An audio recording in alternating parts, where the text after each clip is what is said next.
Yeah, we're recording? Yep, good. Namo Tassa Bhagavato ArahatoSammaSambuddhassa. Namo Tassa Bhagavato ArahatoSammaSambuddhassa. Namo Tassa Bhagavato ArahatoSammaSambuddhassa. Buddham saranam gacchami, Dhammam saranam gacchami, Sangham saranam gacchami, Tutayambi Buddham saranam gacchami, Tutayambi Dhammam saranam gacchami, Tutayambi Sangham saranam gacchami, Tatayambi Buddham saranam gacchami, Tatayambi Dhammam saranam gacchami, Tatayambi Sangham saranam gacchami.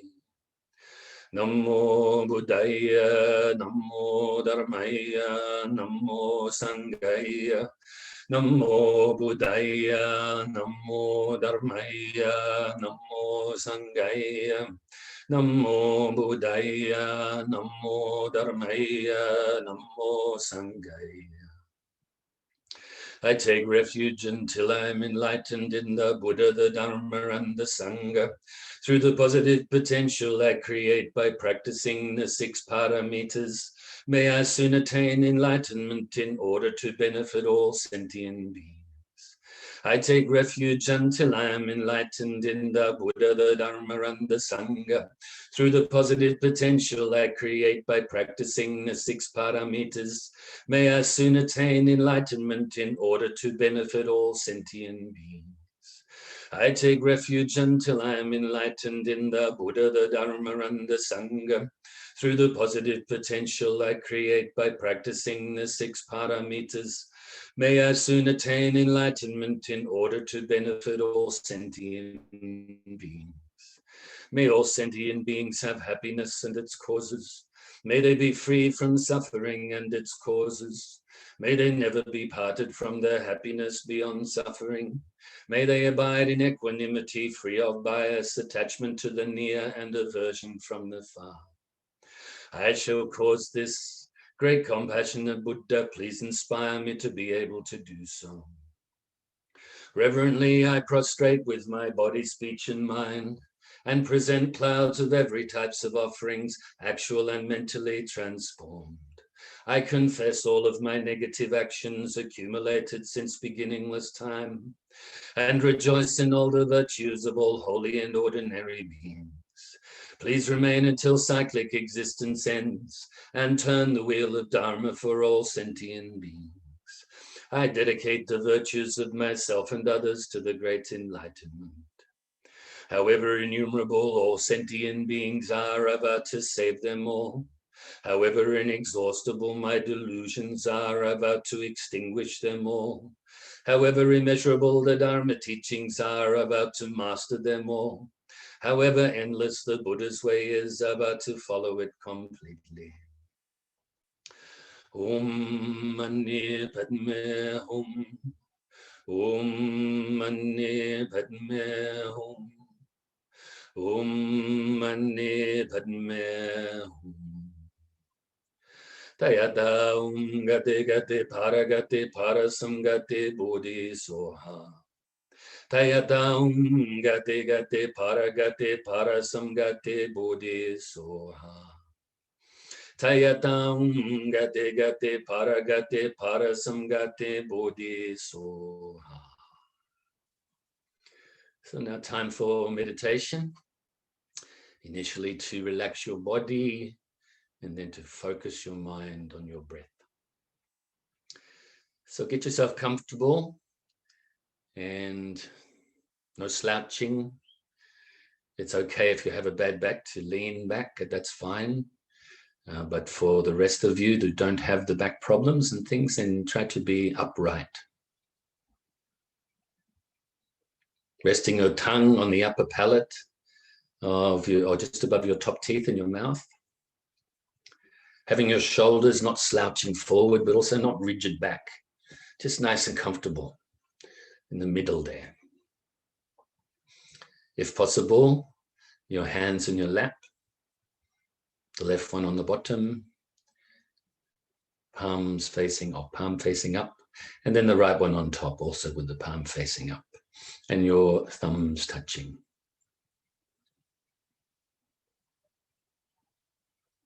Gently close your eyes and initially bring your mind to your body to release any tension in the body. So release from your feet, from your toes, the balls of the feet, the arches, the heels, and the top of your feet, and around your ankles and Achilles tendons. Your lower leg, the calf muscles, shin areas,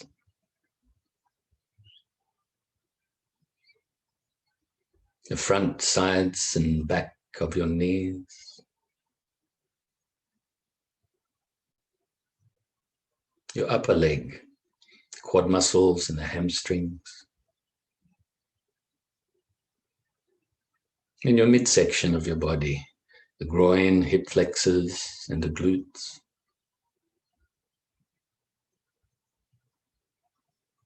From your lower stomach, on and just above your hips and your lower back. Further up your stomach and sides, and to the center of your back.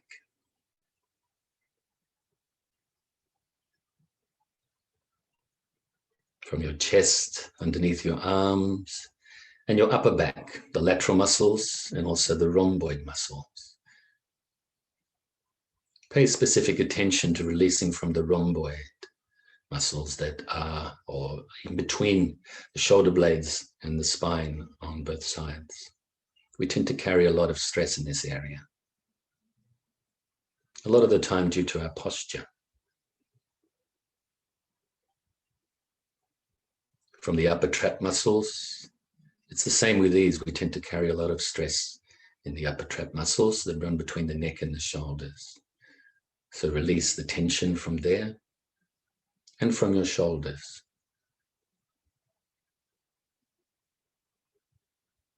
From your upper arms, the biceps and triceps, and elbows and forearms, wrists, hands, fingers, and thumbs.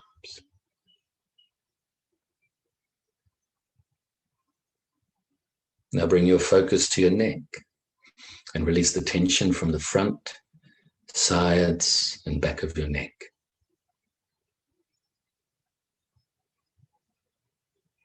From the back of your head and the sides of your head around your ears and temples.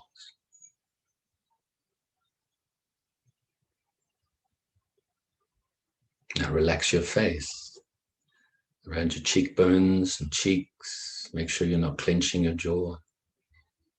From your chin and mouth, nose, sinuses, eye sockets, and eyes. And make sure you're not frowning on your forehead. And finally, from the crown of your head or the top of your head. Now scan your body from the bottom to the top and just see if there's any more tension that you can release. And when you've done this, bring your focus initially to the tip of your nose and focus on the feeling of your breath as you breathe in and out. As you breathe in, the air is cool as it passes your throat. As it fills your lungs, they expand. As you breathe out, they compress. As the air leaves the body, it's quite warm passing your throat on the way out your nose. As I always say, this is all you have to do right now, is focus on your breath. Anapanasati. Sati meaning mindfulness, anapana meaning the breathing process. And so we are being mindful of the breath. We'll also be aware when the mind wanders from the breath.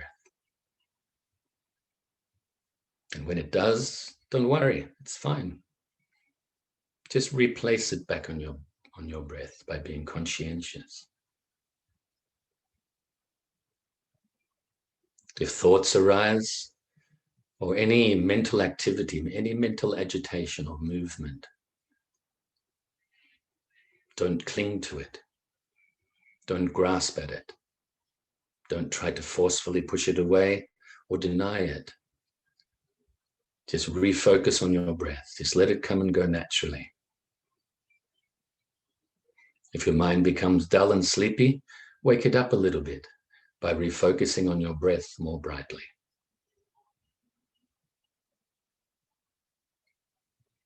So now we will practice like this in silence for a few minutes.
So now you can feel very pleased with yourself. It's always very important to rejoice in your goodness, in your good qualities, and also your good deeds, such as this practice of meditation.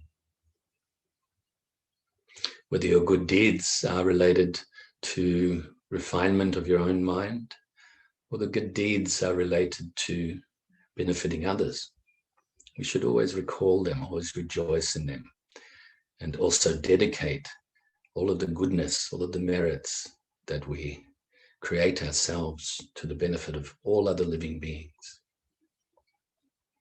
The more you do this, actually, the more your merit and goodness multiplies.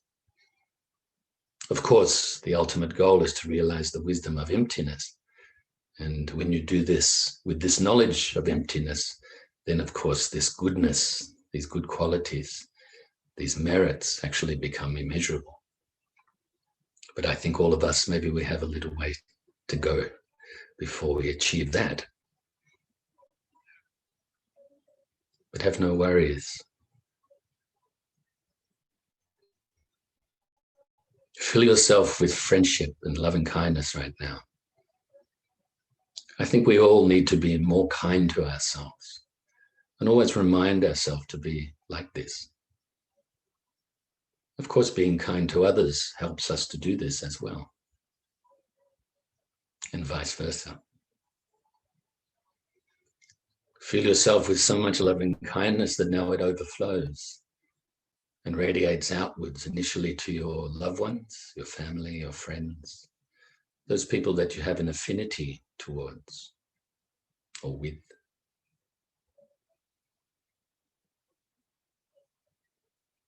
And gradually radiate further and further this universal loving kindness to now include strangers. Those people that you may know a little bit, like the person at the local shop or petrol station, or somebody that you may walk past often on your daily walks. And also to those that you don't know at all, maybe in some other part of the world. And radiate further and further, now to also include those you find difficult. Whether you know these people closely, or maybe you know them from a distance, you find them irritating, maybe their behavior is very bad. Wish that all of these three types of people have happiness and the causes of happiness. That they are free from suffering and the causes of suffering. And that they are at peace with themselves and others and all of nature. Now radiate further and include all of those other living beings, all sentient beings that are around your immediate area. Those ones that fly through the air, the ones that live on the ground, under the ground, in the waters. The young ones, the middle-aged ones, the old ones.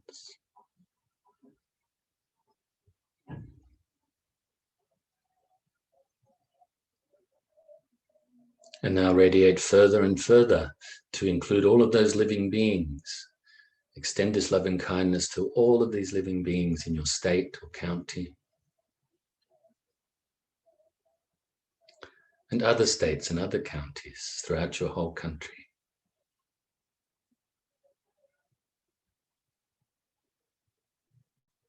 And other countries. Those in your immediate vicinity, as well as those that you are aware of or familiar with. Maybe you've traveled there. You have some sort of good feeling about them. And also those countries that maybe you don't have good feeling. And those countries also that you are not familiar with at all. Until your loving kindness spreads throughout the whole planet.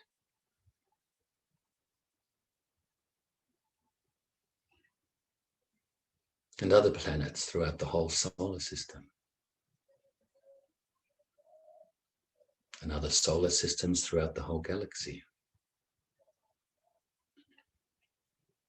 And other galaxies throughout the whole universe.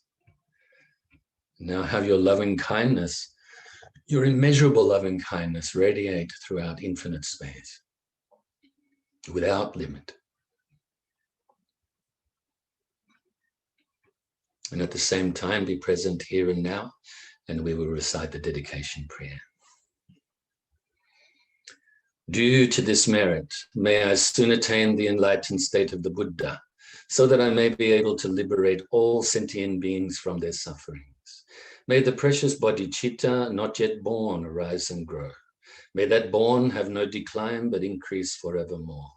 And may the precious view of shunyata not yet born arise and grow. May that born have no decline but increase forevermore.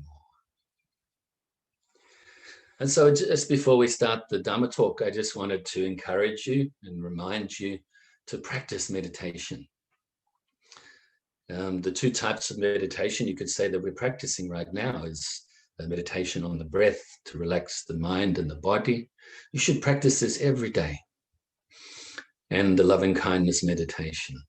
You should practice this every day. Whether you do it as we do it, which is, you could say, putting together two different types of techniques of loving kindness meditation. That is to extend the loving kindness to the different types of people and sentient beings, and then also radiating it outwards further and further in a sense of like a distance, further and further as well. You could do it like we do it, or you could actually do it just the different types of living beings and radiate further and further that way, or you could do it in a distance way as well. So it's up to you. What do you feel comfortable with? But you should definitely practice, even if it's only short meditations, you should practice these two types of meditations every day. And then also, if you're so inclined, you should also practice contemplation meditation to work out what is real, what is not real, to understand as much as you can the nature of reality, even if it's not perfect, not full yet. Okay, that's called Vipassana meditation. Okay, so now we continue the discussion on the 5 aggregates or 5 skandhas. As I mentioned, this will take a little bit of time. Whatever amount of time it takes, that's life. I'm not here to make a schedule. So whatever we finish each class, that's where we're at until the next week. And so I think I finished off last week's class by mentioning that this concept of a self is kind of, it's like we have these 5 aggregates, 5 skandhas, or you could say, if you want to put it more simply, a mentality and a physicality. This makes up what we call a self. But this, as a whole, and also the different parts, the 5 different elements of this, or 5 different aggregates of these 5 skandhas, actually are constantly changing. So where is the self to be found? This word self is really just, you could say it's kind of like a convenient term for a collection of different aspects or different physical and mental factors. Okay, so just like I mentioned last week, a forest is a term for the collection of trees, or the ocean is a term for a body, or for huge bodies of water, droplets of water. And also cities. You could say a city is just a kind of a term, a convenient term to express living abodes and businesses and roads and all of these types of things. Even you could say that about a town or a village as well, or even your home. You could say that this idea of a house is a convenient term for the collection of different rooms and walls and ceilings and plumbing and all of the different aspects that you have, all of the different things that you have in your house. So it's important that we recall this often. And because when we, quite often in our lives, if we get what we want, then we kind of have an inflated idea of self. Our pride or something may increase. And pride is not a good thing, actually, because it can lead to low self-esteem even. It can lead to arrogance. It can lead to unhealthy competitiveness with others. You know, we take ownership of things. And so if we are in contact with something we find unpleasant, then quite often it can give rise to the negative emotions, such as frustration and anger and so forth like that. Okay, so remind ourselves often about this idea that this concept of me, of myself, is really just this convenient term that we use for a collection of many things. Okay, so now we will go on to today to talk about form in a little bit more detail. So you could almost say it's like a contemplation on form. Now, I've written myself some notes so that I don't go off, because of the time being so short, I don't go off what I call down the branches of the tree. Has to try to stay as close to the trunk of the tree as possible. Okay. If this was a face-to-face Dharma class, of course we would actually maybe go off subject sometimes. Digress a little bit and then get back to the subject. But I try my best to stay on the subject during these short classes. And so form, this you could say, as I've mentioned before, is material or physical factors. And as mentioned, they're always changing. Our physicality, you could say, is made up of this body that we have here, but also it's made up of all of the elements and so forth that make up the body, including the impermanence of this body. Also, you could say it makes up our senses, our 5 physical senses, as well as the sense objects. For instance, what we see, then we have the physical objects that we're seeing, and so forth with the other senses as well. So you could say it's a subject and object. Okay, so the body is the material objects around us as well. You could say our form are those, the earth, the oceans, the trees, the buildings, and other living beings as well. But this is coming from our own mind. I think you've heard many times, maybe you've heard, especially within, say, the Zen tradition, then you hear mind only or consciousness only. Chitta mitra, chitta consciousness, mitra. This is only that, right? Or yogacara, the same type of meaning. These also known as like different traditions from some Buddhist perspectives. But this really, if you think about it, mind only, everything comes from the mind. Without us connecting with the mind to these things, then we don't have an experience. Our physical body and all of these other things are made up of solidity. That's what we call the earth element. They're made up of, as well, the fluidity, the water element, the movement, which sometimes we call the wind element or the air element, the warmth, which sometimes we call the fire element or the heat element. Okay, and then of course we have space that we could add to that too, because without space, how can there be any other of the physical elements? And now this can be made up, you could say there's every single atom and every subatom, and everything is made up of these. There's an even balance of these, of these, say, the 4 physical elements as well as the space element. Now, if you look at the body from a different perspective, or a different way to look at it, is you think about the solidity of the body. It's like, there's hardness to the body, the bones, the skin, all of these types of things. This, you could say, is representative of the element of earth, or the solidity aspect or element. Then, of course, we have the liquids in the body. We have a lot of water in the body. We have a lot of different types of liquids, such as blood and so forth. You could say this is actually the fluidity element or the water element. And then, of course, we have the movement in the body. The movement of these different energies and different liquids, and also the movement that, if I put my hands up and down like this, there's movement there. So that you can say this is representative of the wind element or the air element. And then, of course, we have warmth. Otherwise, we'd be freezing, wouldn't we? And so, we have this warmth in the body. And this is representative of the fire element or the heat element. And then, of course, there are spaces in the body. There's spaces between things. The 3 largest cavities that we have in the body, I think, or you could say the 3 spaces in the body that are the largest are the sinus cavity, the bronchial cavity, and the lung cavity. And so this is kind of representative, or at least reminds us of the space element as well.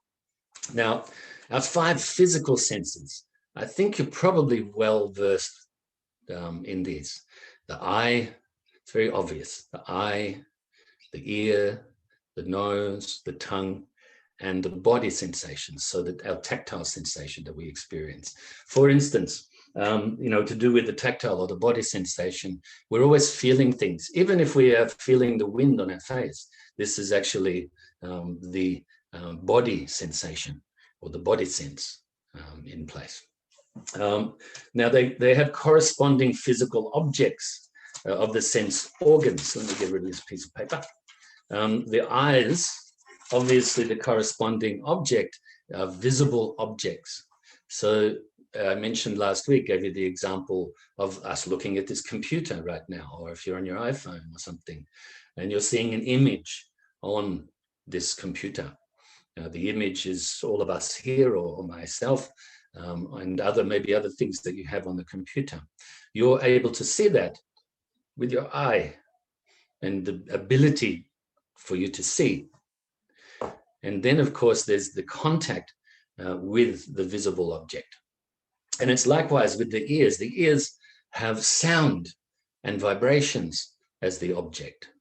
Now, that's an interesting one, actually, now that I mentioned that, is that sound. What is sound?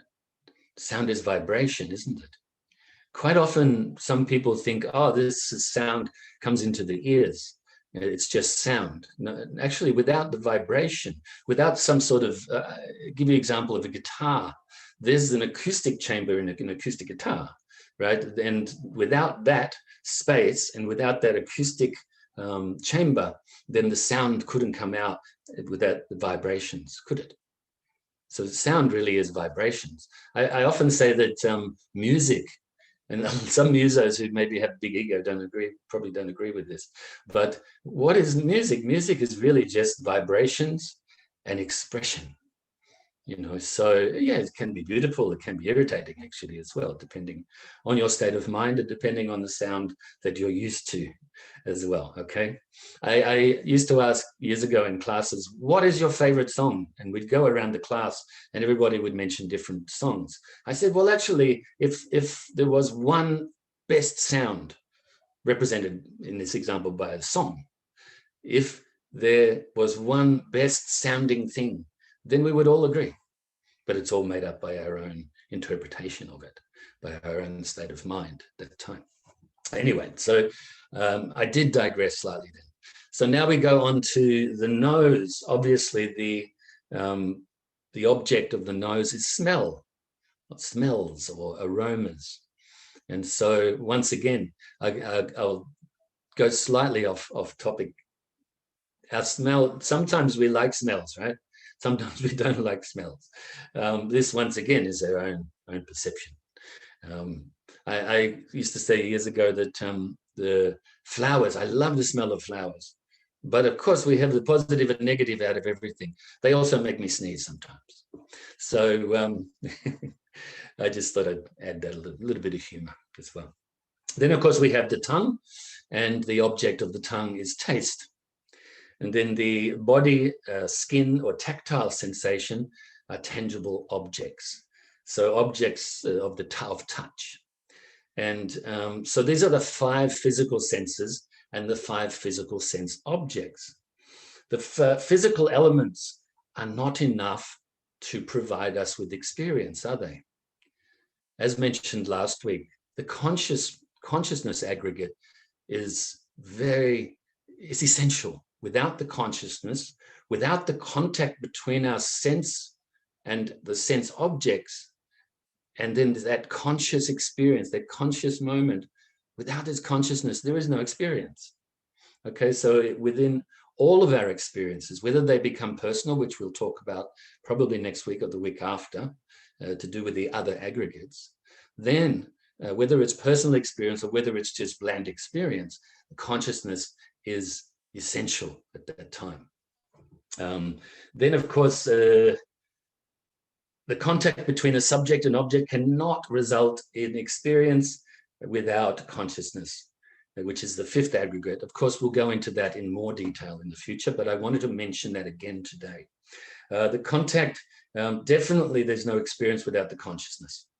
Only with these 3 aspects together, so the contact of the subject, or let's say the eye coming into contact with a visible object, and then that conscious experience. Those 3 aspects have to be there for any sort of experience. Okay, the consciousness is indispensable element in the production of our experience.